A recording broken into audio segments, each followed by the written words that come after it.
7월 13일 만만한 뉴스입니다. 전국에 있는 스타벅스 매장에서 더 많은 장애인들이 바리스타로 일할 수 있게 됐습니다. 한국장애인개발원과 스타벅스 커피코리아는 장애인 일자리 확대를 위해 손을 잡았습니다. 지난 11일 서울 중구 스타벅스 지원센터에서 한국장애인개발원 최경숙 원장과 스타벅스 커피코리아 이석구 대표이사 등 두 기관 대표와 관계자가 참석한 가운데 업무 협약을 체결했습니다.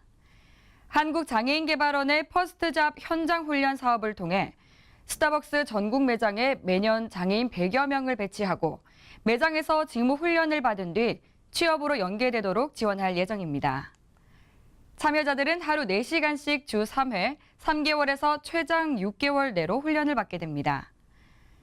스타벅스 커피 코리아는 이번 사업에 참여하는 장애인을 매장에서 바리스타로 교육하고 이후 평가를 통해 정규직으로 채용할 계획이라고 밝혔습니다. 한국장애인개발원은 장애인의 일자리는 근로 유지가 중요한 만큼 매장에 배치된 장애인들이 성장해 나갈 수 있도록 지속적으로 지원할 예정이라고 말했습니다. 다음 소식입니다. 2018 장애 청년 드림팀 6대6에 도전하다 발대식이 지난 11일 한국프레스센터에서 열렸습니다. 장애 청년 드림팀은 한국장애인재활협회와 신한금융그룹이 주최하고 보건복지부와 사회복지공동모금회가 후원합니다. 이날 발대식에는 주최 측 대표뿐 아니라 주한 영국대사관의 사이먼 스미스 대사 등 각국 대사관 관계자와 역대 참가자들, 그리고 유관기관 대표자들이 참석해 출정을 앞둔 14기 청년들을 격려했습니다. 올해 연수는 유엔이 정한 지속가능 발전 목표의 핵심 가치인 누구도 소외되지 않는 세상을 주제로 총 7개 팀 64명이 선발됐는데요. 이들은 영국, 미국, 덴마크, 태국 등 6개의 해외 연수팀과 아시아 태평양 지역 10개국에서 초청된 10명의 장애 청년을 중심으로 한국 연수팀이 구성됐습니다. 주제는 장애인 고용과 개별화된 성교육, 청각장애인 보조견의 필요성 등을 알리기 위한 주제들이 담겼습니다.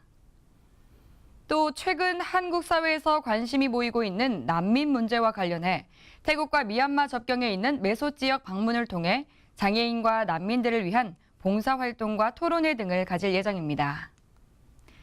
한편 2005년부터 시작된 장애 청년 드림팀은 한국과 아시아 태평양 지역 개발도상국의 청년 세대가 공통적으로 겪는 다양한 어려움 속에서 새로운 가능성과 국제적 비전을 제시하는 국내 유일의 종합 연수 프로그램으로서 자리 잡아왔습니다. 다음 소식입니다. 경기도 내 장애인 인권 관련 3개의 기관을 한 개의 운영법인으로 공모한다는 입장이 나와 장애계의 비판을 받고 있습니다.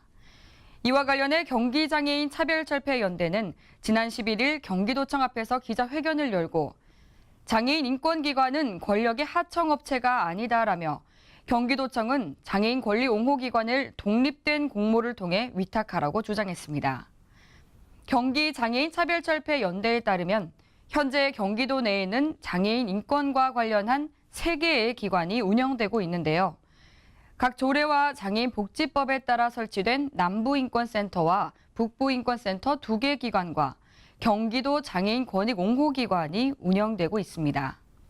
그리고 3기관 모두 위탁기간이 만료돼 올해 재위탁 선정을 앞두고 있습니다. 문제는 경기도가 기존에 나눠서 수탁 공모했던 것과 달리 남부인권센터와 북부인권센터, 경기도 장애인 권익옹호기관 3개의 기관을 한 개 운영법인을 공모해 수탁 운영하도록 한다는 입장을 밝혔다는 것인데요. 경기도 장애인 차별철폐연대는 해당 기관들은 지역 내 장애인의 권리 옹호라는 매우 중대한 역할을 담당하는 곳이라며 공정한 과정을 통해 위탁 설치돼야 하며 운영 또한 투명하고 독립적이어야 한다고 주장했습니다. 이어 행정 편의를 위한 것으로밖에 볼 수 없다고 우려하며 각 기관들의 기존 의미가 퇴색되지 않도록 독립적인 위탁 공모를 통한 운영이 필요하다고 촉구했습니다.